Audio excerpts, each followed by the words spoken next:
Hello and welcome back to Your Opinion Sucks. Now the main podcast is on hiatus for the summer period, simply because the boys are all in different parts of the country and, well, to be quite honest, we don't have access to the studio. So whilst we're on a break and enjoying everything summer has to offer, we're going to be doing something a little new on this channel, and we're actually going to be bringing you movie reviews of all the latest summer blockbusters. Because honestly, I really have nothing better to do with my summer than watch movies and complain about them. But hopefully there won't be too much of that. Okay, son, what do we do after we go potty? Should we wash our hands? We're number two! Yeah. Anyway, enough introductions, let's kick off this series and get right into the first review, which is, of course...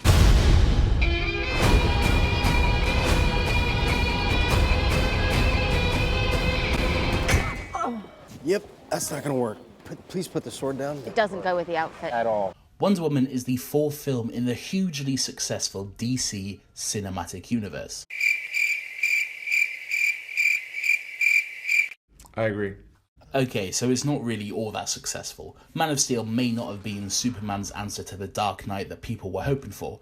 Batman vs Superman was panned by critics, receiving just a 27% on Rotten Tomatoes, although loyal DC fans still seem to enjoy it. But, okay, sure, whatever works for you. And Suicide Squad? Well, honestly, I don't know what the fuck was going on here. How long have you been able to see? My whole life. You are evil. But now a new entry into the DCEU weird name gives fans exactly what they needed. Hope. Okay, I'm just gonna go ahead and say this. Wonder Woman is a really enjoyable movie, and that's exactly what it should be. So far, the only parts of this cinematic universe we've seen are brooding and darkness and angst and grittiness and whatever the fuck this is.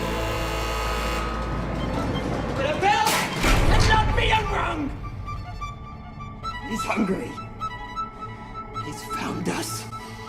But finally, audiences are invited to actually enjoy themselves and have a fun time in the cinema when they come to see this movie. Gal Gadot shines in the role of Diana and Wonder Woman, in particular the scene set in war-era London as she's struggling to understand the differences between her culture and ours. It's not, however, the same fish-out-of-water scenarios we've seen with movies like Thor.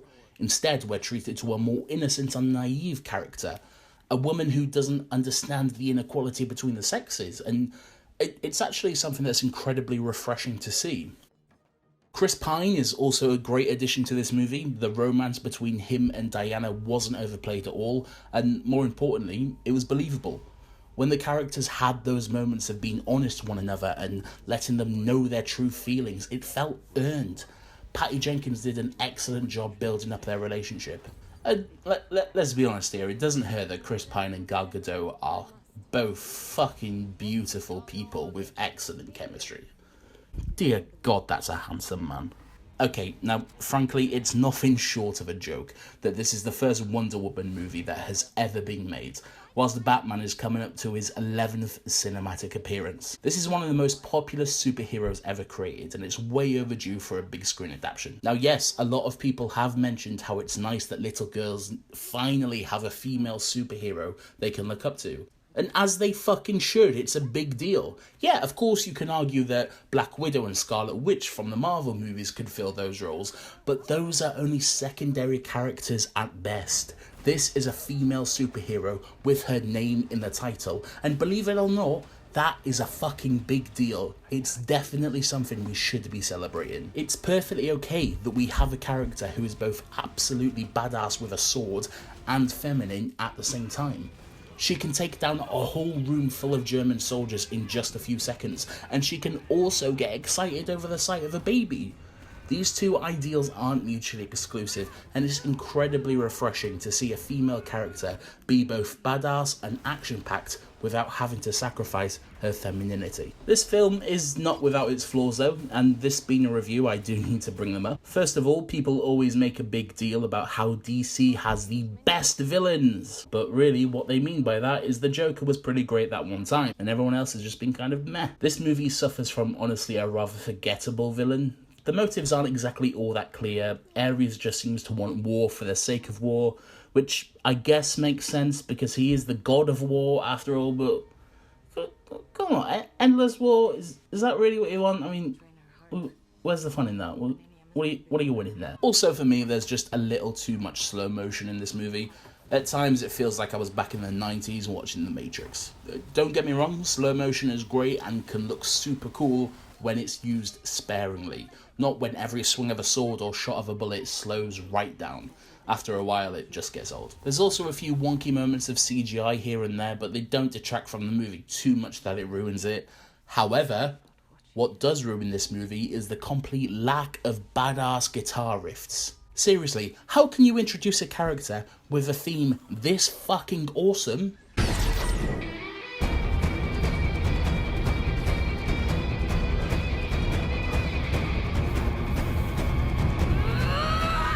and then only use it once or twice in the movie? Why do you hate me, Patty Jenkins? Is it because I'm a man? Is it because I'm not part of your feminist propaganda? No, I can't even joke about that. Don't be a dick and say that. Just Patty Jenkins is good. She's a nice woman.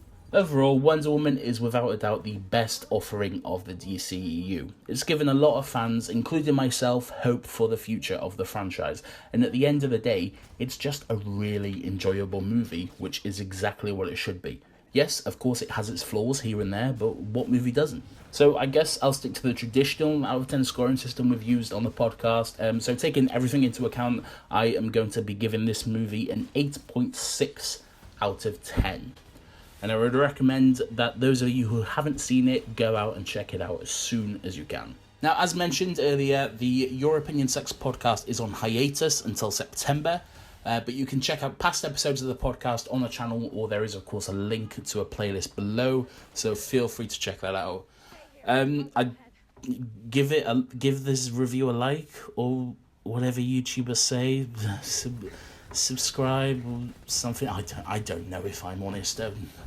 I guess you can leave a comment on what you thought of Wonder Woman. Maybe if you've seen it, I don't know. I don't understand how YouTube works. I'm just an older man who's mostly afraid of the internet and technology. Okay, bye.